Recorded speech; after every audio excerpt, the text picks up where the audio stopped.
Hello, everybody. So today we are going to solve selected questions from 2020. This might be a little longer than the previous paper, but I think that it is very comprehensive and it discusses all the concepts, at least all the concepts that are relevant to your AS chemistry. All right, so let's begin.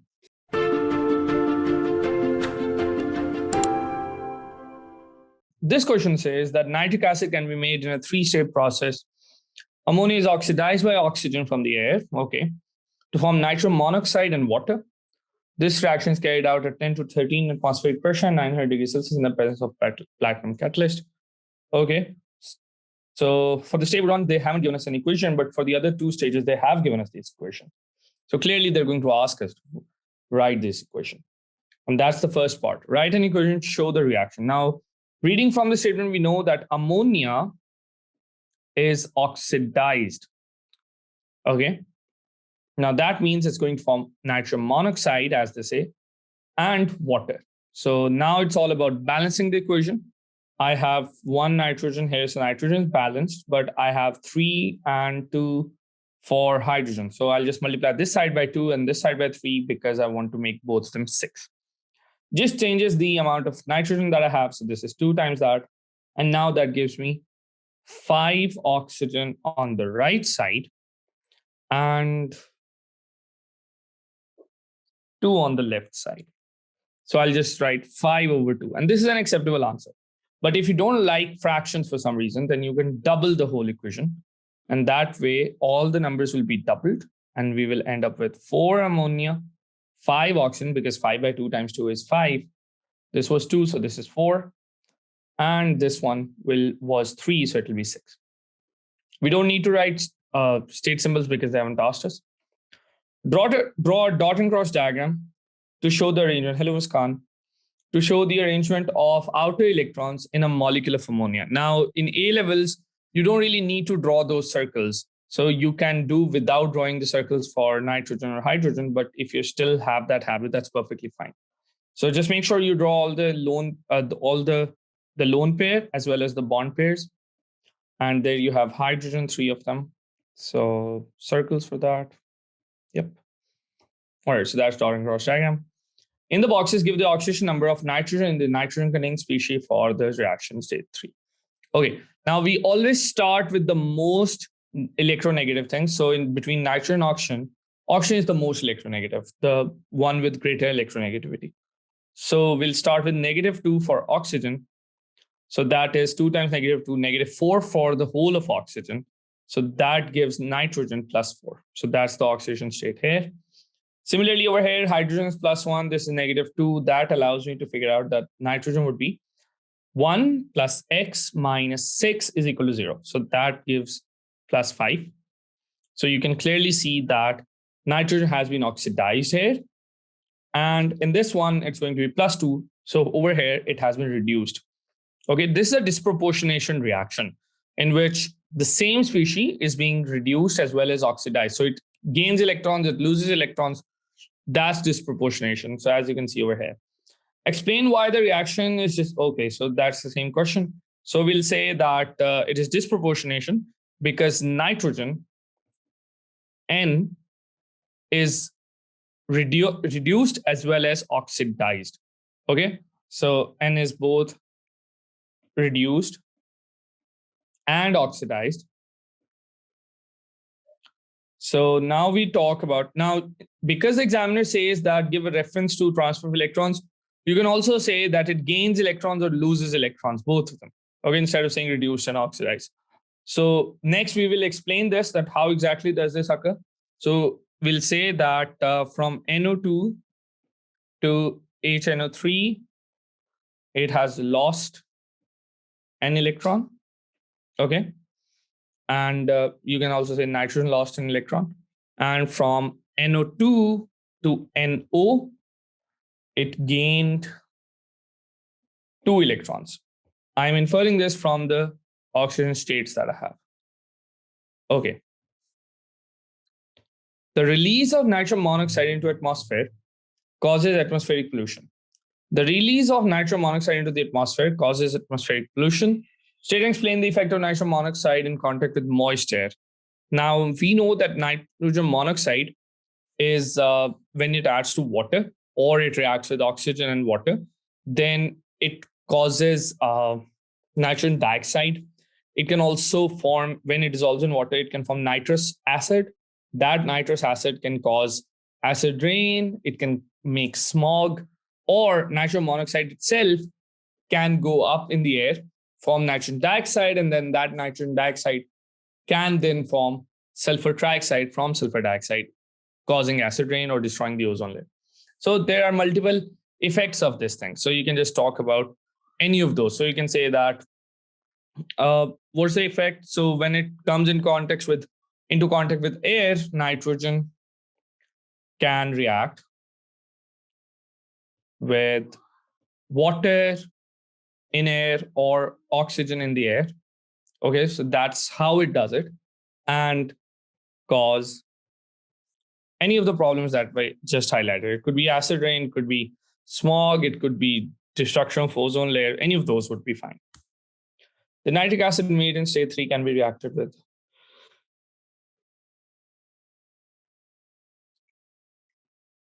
So we want to make 40 tons of this thing. Okay. Now this thing depends on this thing, and that is formed using nitrogen dioxide. So basically, I know that 1 mole of this produces 1 mole of this, and 2 moles of this thing produces 3 moles, is produced using 3 moles of that. Okay, so let's see. If I have 40 tons of ammonium nitrate, how much of nitric acid do I need?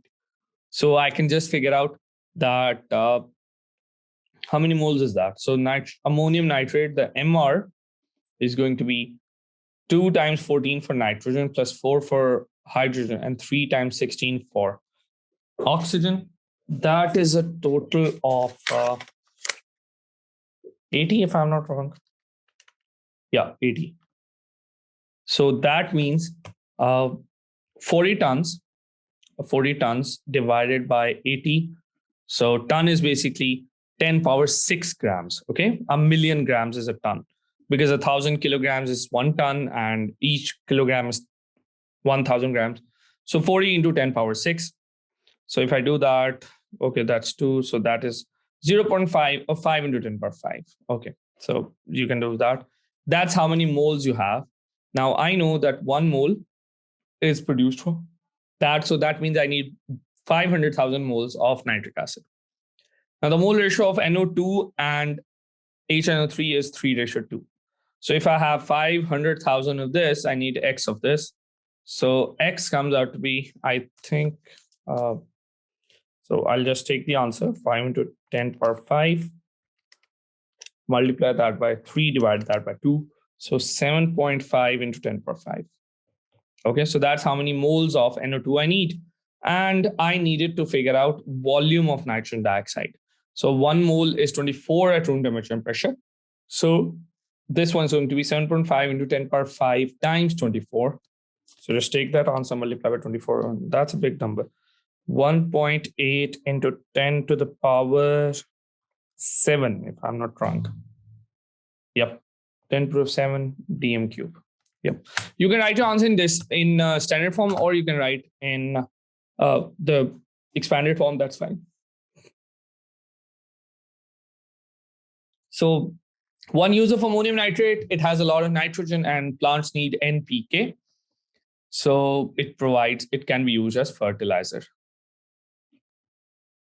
Okay.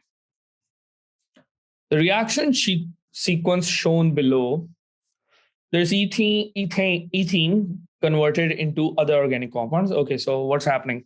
We made ethanol from ethene. That is addition. Okay, and that's electrophilic addition because of the pi electrons on ethene. Then in reaction 2, we are oxidizing it. So we might need a reducing agent like KMNO4 or K2Cr2O7 or tolerance reagent or Fehling solution. Although the last two are weak. So the other ones, the stronger acids, they're a good choice. So what's happening here? You have converted it to ethanol. Okay, and that ethanol is then converted to 2-hydroxypropane nitrile. So basically, that is cyanide ion being added to this. Okay, what's happening over here? In reaction 5, we have just substituted OH with Cl, so that is nucleophilic substitution because they're both negative ions, nucleophiles, and then that Cl is then changed to NH2, so that's again nucleophilic substitution. We are breaking ammonium into H positive and NH2 minus. All right, and in the last one, they're changing the nitrile into heating with dilute acid. Okay, and yeah, so let's fill this up. Reaction 1. Reaction 1, as I told you, this was electrophilic addition. So we'll say, write the full name, electrophilic addition, okay? Because mechanism also includes the particles that you're using. So electrophilic addition. And what are the reagents? So what are we doing? We are adding water here, steam. So remember that you add steam, the conditions are 60 atm, 300 or 350 degrees Celsius, and you also need concentrated phosphoric acid as catalyst. Okay. Reaction number 2, what's happening over there? So you're oxidizing it. Okay. Just make sure that you're not completely oxidizing it. This is forming ethanol, not ethanoic acid. So because it's a primary alcohol, you can form acid from this if you do complete oxidation. For complete oxidation, we need reflux. Over here, we are doing incomplete oxidation, which means we'll take the output out, the product out before it then further oxidizes. So that means you have to distill it. You have to take it out as soon as it is formed. So use a strong oxidizing agent, potassium manganate 7 or potassium dichromate 6. Both of them are acceptable. The conditions, so there's a strong oxidizing agent, and then you need to warm and distill. It's important that you mention distillation. You cannot do reflux here, otherwise it will form ethanoic acid. Okay, reaction number 6. Reaction 6, as you know, is chlorine taken out, added, replaced, substituted with NH2 minus. So that is you're using nucleophilic substitution. Okay. And where will we get this nucleophile from? We'll get it from ammonia when we dissolve it in water. Dissolve it in alcohol, not with water. With water, it will produce OH, that will be the nucleophile that comes in. So this is going to be ammonia, or you can say ethanolic ammonia. Okay. And of course, this thing will not react on its own, and it's easy for ammonia to go back. So we have to apply pressure. Okay, so we will heat with pressure. Okay, we will heat under high pressure. Okay, so that's why we need to react. In reaction 3, the organic molecule reacts with HCN and KCN catalyst. So they're there to provide the cyanide ion, which is then going to be going to make this thing nitrile. What's important to understand is that cyanide is used to extend the carbon chain. So if you have 2 carbons here, they can produce 3 in the long chain. So that is a useful application of cyanide. Okay, so what happens here? Remember, it's always the case that first we identify polar bonds. Every time you want to draw the mechanism, identify the polar bonds. So the carbon oxygen one is polar, definitely. So this is going to be slightly negative and this is going to be slightly positive. And you can see there's a double bond, which means there's pi electrons. So cyanide is negative. Cyanide will not approach these pi electrons. But what it will try to approach is the carbon with slightly positive charge. Why? Negative attracts positive, positive attracts negative. We have negative here, we have lone pair here. That lone pair, you have to mention the lone pair, remember, and that lone pair then attacks this slightly positive carbon. It's super important that you understand that in all the mechanism, it's always attraction of negative or positive that starts or kickstarts a reaction. And wherever you see negative and positive, you need to show that they're going to come. How do you get negative in most organic reactions? Negative is simply identifying a lone pair, and positive is simply showing an empty orbital. Okay. All right. So do we have any slightly positive or slightly negative charges here. Yeah, of course, we have the nitrogen and carbon, the cyanide thing, and then what happens is that there's this negative, this lone pair on oxygen, which is going to attack the hydrogen over here. So this is going to attack this. And as soon as the negative charge approaches, it's going to push the hydrogen carbon bond electron, the bond electrons there, push them away. So that means they're going to go away from this. So that regenerates the cyanide, as you can see. Okay, and that is why you can see that KCN is a catalyst. So why couldn't we just do it with HCN? Why did HCN come later on in the picture? Because KCN is much better at ionizing than HCN. Okay, so KCN ionizes, produces the cyanide ion, which kickstarts this reaction, the one on the very left. And then this CN is regenerated, which means KCN is back to becoming KCN. And so that is the role of this thing as a catalyst. With hydrogen cyanide, hydrogen is going to go and add to oxygen, reducing it. And you're going to get alcohol group or OH group, hydroxy group back. So so two things that were approached from this. Number one, carbon oxygen, the carbonyl group has been reduced to alcohol again. And number two, you have extended the carbon chain by one. You have converted it to propane, not ethane, or whatever this thing was, ethanol. Name the functional group present in the product of reaction 3. What was reaction 3? Oh, it was this one. Okay. So what are the functional groups? There's the hydroxy and there's the nitrile. Okay. So there is the alcohol or the hydroxy. You can also mention what kind of alcohol it is. This one is a secondary alcohol. So you can say it's alcohol or hydroxy or secondary alcohol and nitrile. Draw the structure of organic molecule W formed in reaction 4. What is reaction 4? So you have this thing. This is propane nitrile, 2-hydroxypropane nitrile. And that is then reacted with dilute acid. Now, what do acids do? They provide a lot of hydrogen, and that will break this thing out, producing ammonia and carboxylic. Okay. So that thing is going to be broken down. So there's water present. So water will also take part and provide OH and everything that you need for this. So yeah, so you start with this thing. It was propane nitrile, right? So there was triple bond with nitrogen here, and there's the 2-hydroxy one. So there's the 2-hydroxy. And now this bond breaks down in presence of water. The nitrogen goes away, forms ammonia. And over here, I'm going to get this thing, carboxylic acid. Okay. Yep. That is what is formed. So of course, you can make it more beautiful by just drawing it like that, but it doesn't really matter. Okay. So there you go. All right. So that was a good organic question. Group 17 elements. This is inorganic.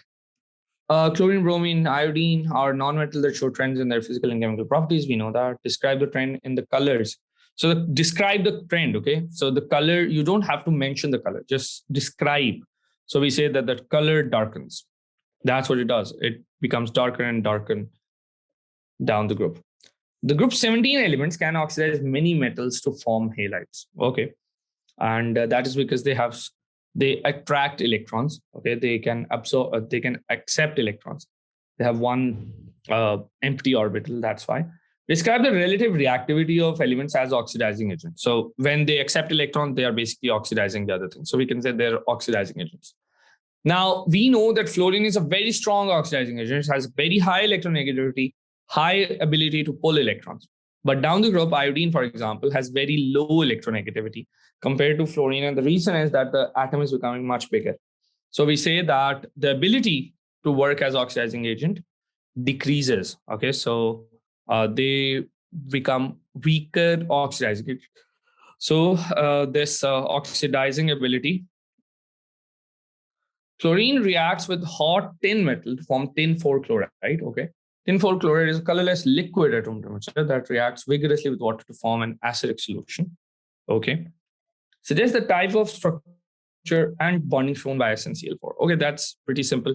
This is a molecular compound. Okay, so it's going to show the bonding is simple covalent, and what is the structure?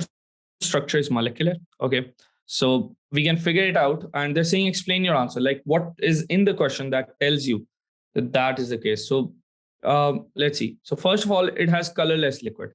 It is a liquid, which means that the boiling point, the melting point is below room temperature. So that's pretty low. So the bonding is molecular, or the structure is molecular, because it has weak intermolecular forces, and that is coming from the idea that's giving us the idea that it has low melting point. And secondly, it reacts with water to form an acidic solution. That shows that water is able to react with this thing, and water being covalent and this thing being covalent really, really helps over there. We know that water doesn't really react that strongly with ionic compounds, as we have seen. So yeah, we can clearly see that it is also covalent, which is why water is reacting. Group 17 elements form soluble halides with sodium. Okay, so NaCl, NaBr, all that. Describe what is seen with dilute silver nitrate is added to NaBr followed by aqueous ammonia. So we know that sodium bromide will react with silver nitrate to produce silver bromide. Okay. Now that silver bromide, and there is the sodium nitrate also being formed, but we won't see it. They're talking about things that you see, followed by aqueous ammonia. Now silver, now you will study this later on in A2, that there's a thing called ligand and there's a thing called complex. So when you add ammonia, it forms a complex. Okay. And that complex redissolves into the solution. Okay. So silver bromide, the silver in there, the silver ion in there, is able to form complex with ammonia, which means the silver, the precipitate that you got, it will dissolve. Now, the color for silver chloride is white, silver bromide is cream or off-white, but we prefer the word cream in our mark schemes. And then yellow for silver iodide.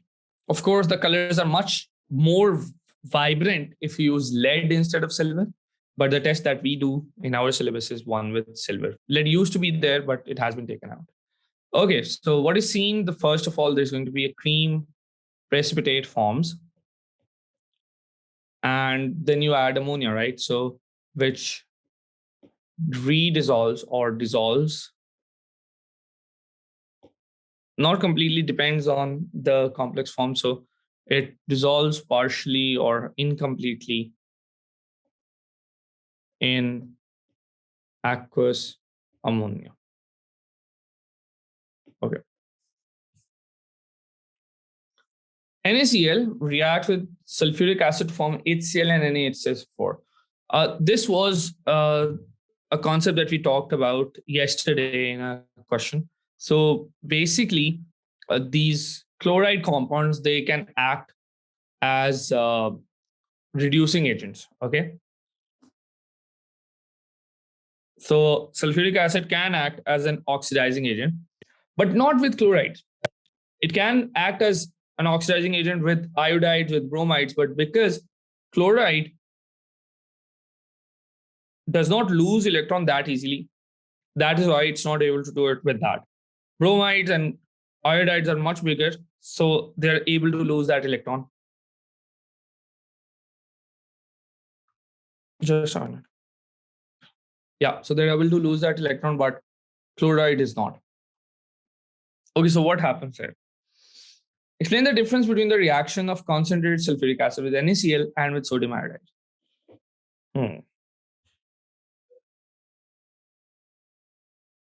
So first of all, let's see what's happening here. With NaCl, sulfuric acid has given one H positive away, which means it's acting as an acid. And sodium has taken its place.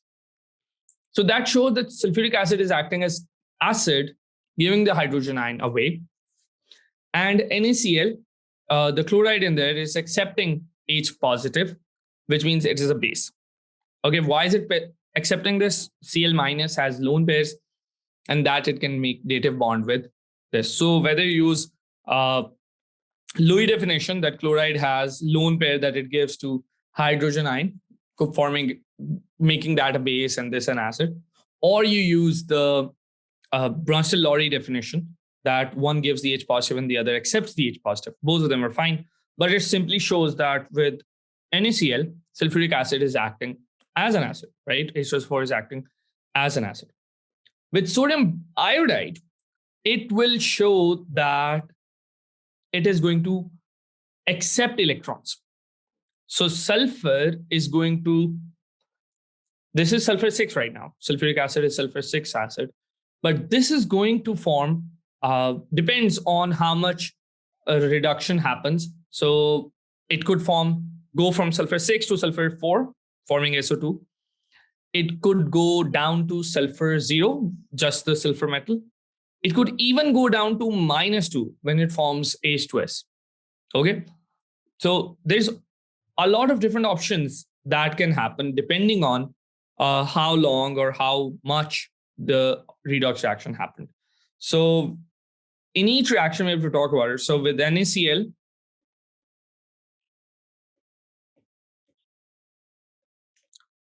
H2SO4 acts as acid, giving H positive away or donating H positive. Okay.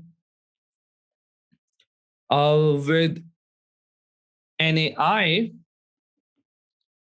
H2SO4 acts as oxidizing agent,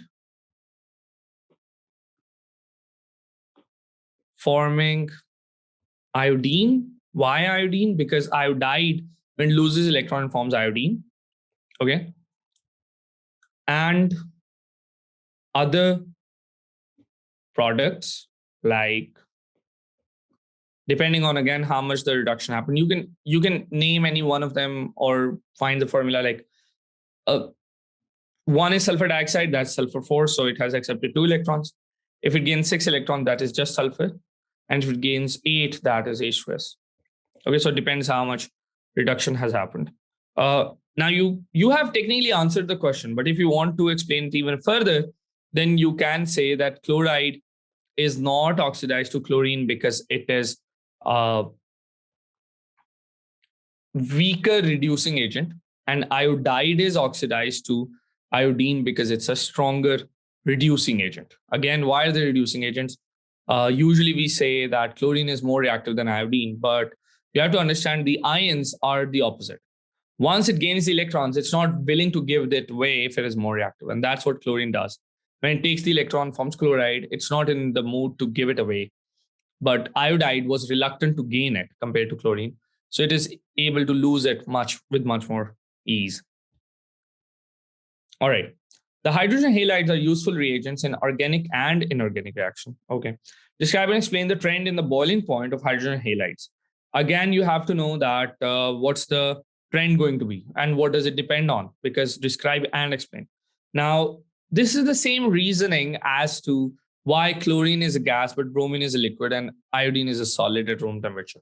And the reason is that down the group, you're getting more electrons. And with more electrons, the strength of London dispersion forces or induced dipole increases. Now, in this case, HCl, HBr, and HI, it does not have London dispersion forces. Rather, it has permanent dipoles. But even then, the number of electrons in the molecule are still increasing from HCl to HBr to HI, which is why the van der Waals forces or intermolecular forces would be stronger because of higher electrons coming up. So you can just write that thing in your own words. Describe and explain the trend in thermal stabilities of HCl, HBr, HI. Again, this refers to the bond energy, because with more energy, more temperature, you're able to break them down. So if you're able to break it down at lower temperature, that shows that bond energy is less and you can easily break it down. Now, we have to understand how the bonds will strengthen. So a stronger bond is one that is shorter and that is formed by electrons, by the two things that have greater electronegativities and all that. So over here, chloride and bromide and iodide, the electronegativities are decreasing, which means chlorine is able to hold on to that shared pair of electrons much more strongly than bromine, or bromine is able to do that better compared to iodine. And again, the reason is that chlorine is a smaller atom, but bromine is bigger and iodine is even bigger. So yeah, down the group, you will see that the bond, the electronegativity decreases. The bond that they make becomes weaker, which means they are thermally less and less stable. So that's what we'll say, that down the group, the thermal stability is lesser. And the reason is that the bond energy is lesser. And that's because atomic size is increasing or electronegativity is decreasing. Lucas's reagent is a mixture of HCl and zinc chloride. Primary, secondary, and tertiary alcohols can be distinguished by the reaction with Lucas's reagent. Interesting. Alcohols react with HCl in Lucas's reagent to form halogen alkane. Okay, so OH is being displaced with chloride, and that's how you get halogen alkane. Zinc's chloride acts as a homogeneous catalyst for this reaction. Homogeneous catalyst is the one that is in the same state. And yeah, that's the question as well. Explain the meaning of the term so it's in the same state. A better word than that would be they're in the same phase, but both of them are acceptable. Pentanethiol reacts slowly with HCl to form a secondary halogen alkane. Okay. Complete the equation for this reaction using structural formula. Structural formula is the one that lists everything as you go from left to right in the terms of carbon. So the one that is given to us is partially structured formula. So I'll just use the same idea as this one. So I reacted with HCl. So the chloride is going to go and displace OH. So I'm going to show that. C2H5, CH, Cl, C2H5, and of course, the OH goes out forming water. Okay. Yeah. The fastest reaction shown by Lucas's reagent with is with a tertiary alcohol. Draw the structure of the tertiary alcohol that is an isomer of pentanethiol. Not really a problem. I can just take this one and I can see that there's a hydrogen here, so I can replace that with some carbon. So take this carbon in the middle that has an OH with it, and you have three more the alkyl groups to attach. So maybe add a CH3 on one side, or you can just say CH3 instead of opening it up so that the structure is shown. And then over here, I already had a C2H5, so I'll mention that. And over here, I'll just put another CH3. And yep, that's good to go. You can switch the placements if you want. You can also take this thing together, like you can write OH instead of O with bond with H. So it's your choice, as long as you're showing that it's a tertiary alcohol and it has the same molecular formula as this one. Tertiary alcohols tend to react with Lucas's reagent using the same mechanism as in their reaction with HCl.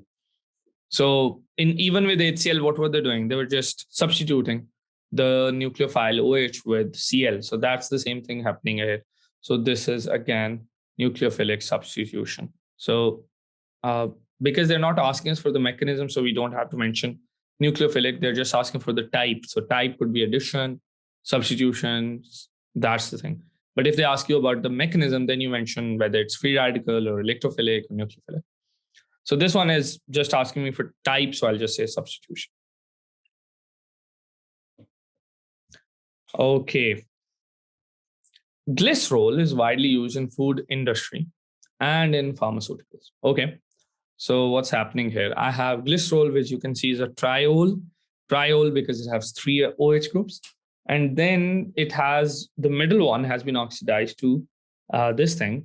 In fact, all of them have been oxidized to carboxylic acids. And the middle one is going to be forming just a carbonyl. And then we have added the NaCN and HCN. And we just saw in another question what happened.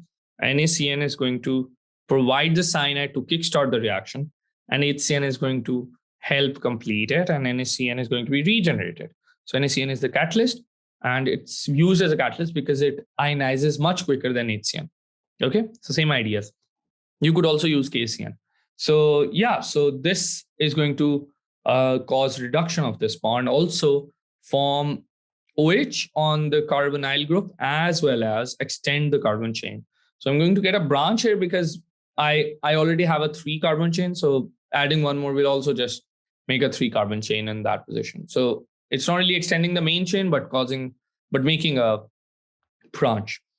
Okay, suggest the reagents and condition for reaction one. In reaction one, we are oxidizing it. So maybe use a strong oxidizing agent, uh, potassium dichromate 6 or potassium manganate 7.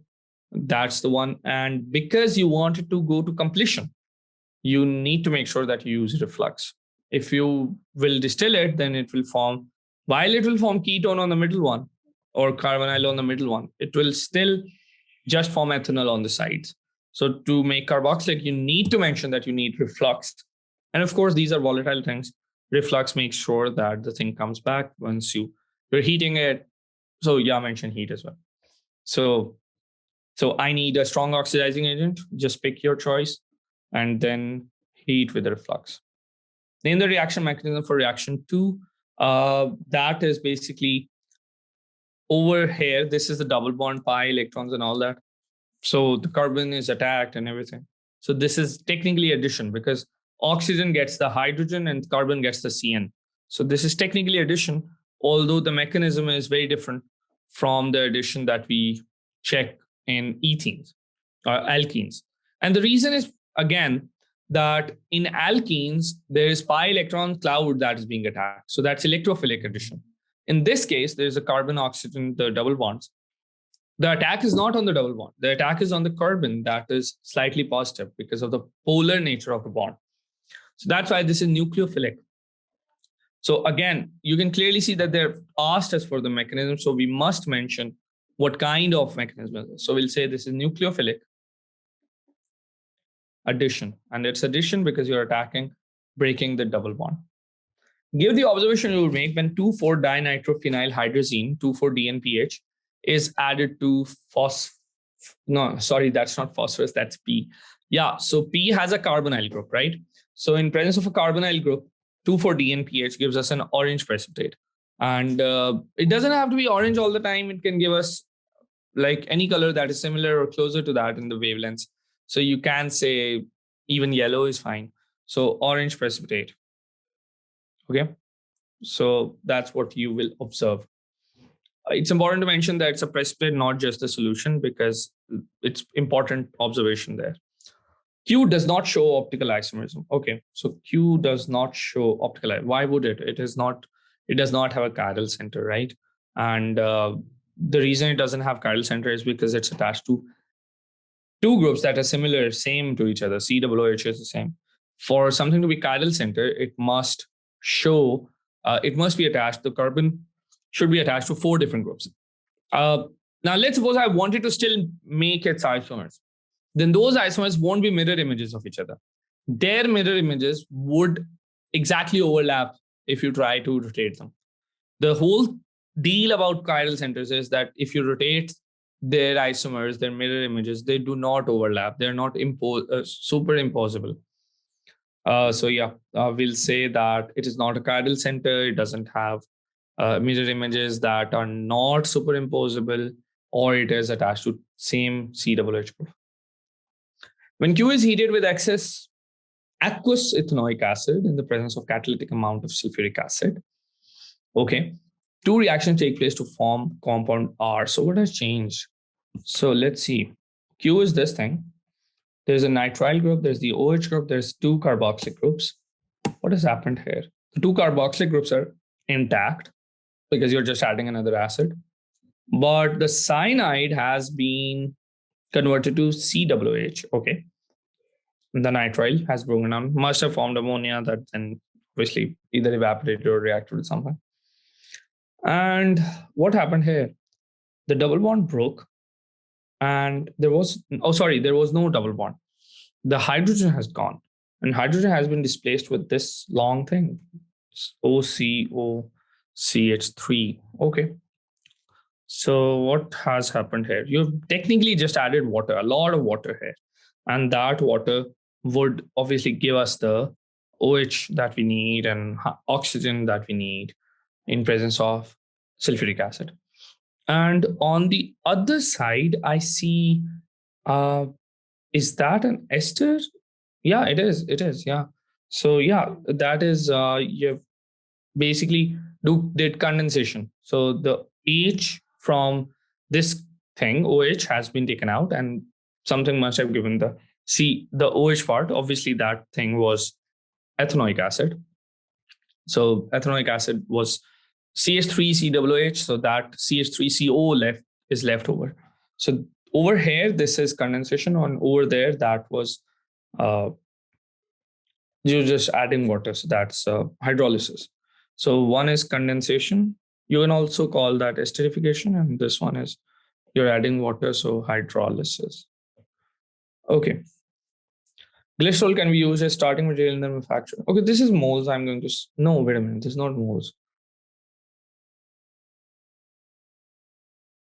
Calculate the mass of nitrogen. Oh, okay. So it is moles combined with ideal gas equation. So you'll use ideal gas equation to figure out the number of moles, and using number of moles, you can figure out whatever's left. So this is a pretty straightforward question. I'm going to skip this one. Calculate the total volume of gas released by this decomposition at this. So the total volume of gas, I have nitrogen, I have steam, I have oxygen. Just calculate the total moles that you get. And yeah, that's it. You will obviously need the molar gas volume at these conditions. So again, PV is equal to nRT is your friend. Fats are compounds made from glycerol and unsaturated carboxylic acids. Okay, so that's fatty acids basically. 4-pentenoic acid is an example of unsaturated carboxylic acid. Give the molecular formula of 4-pentenoic acid. You just count all the carbons. So there's 1, 2, 3, 4. 4? Just, oh, sorry, 5. Yeah.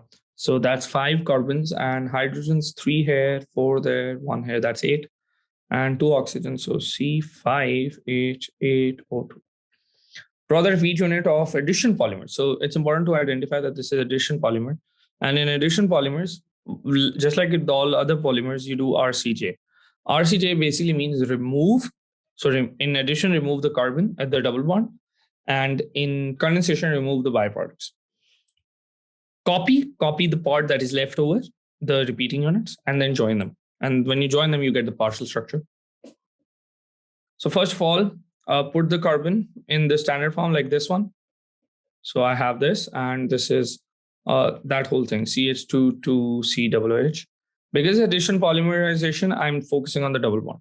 Now I break this, that is removal, R. Copy, I copy this whole thing. So this thing is copied, okay. And join, so I join them with each other. So there you go, okay. And yeah, so I just need to draw one repeat unit. So I can just draw one, and that's fine. I don't need to draw all of them. So yeah, but now you know how to draw addition polymers. Okay. Even with condensation polymers, you just remove the byproducts. The byproducts could be HCl, NH3, H2O, or something else.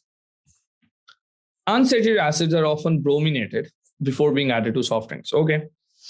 Complete the mechanism for the addition of Br2 to 4-pentenoic acid. So this is pretty straightforward. There's going to be electrophilic addition here. So it is the pi electrons that are going to attack. And why would they attack? Because as soon as this bromine molecule approaches them, there's going to be temporary dipoles forming. And those temporary dipoles will then initiate this attack. Make sure that the curly arrow shows attack from the lone pair. Remember, the electron pair is the reason for these curly arrows. They show the transfer, the movement of electrons. Okay, so the attack is, it's not where the attack is initiated from, it's about where the electrons are going. That's curly arrow. So as soon as those electrons come here, they're going to push the electrons of bromine away. So obviously they're going to go towards this one. So that's again a curly arrow. So what will we get? Of course, we'll get a byproduct, a temporary thing with the carbocation. One bromine has been added, one bromide with lone pairs is there, and everything else is just the way it was, or hydrogen, hydrogen, hydrogen.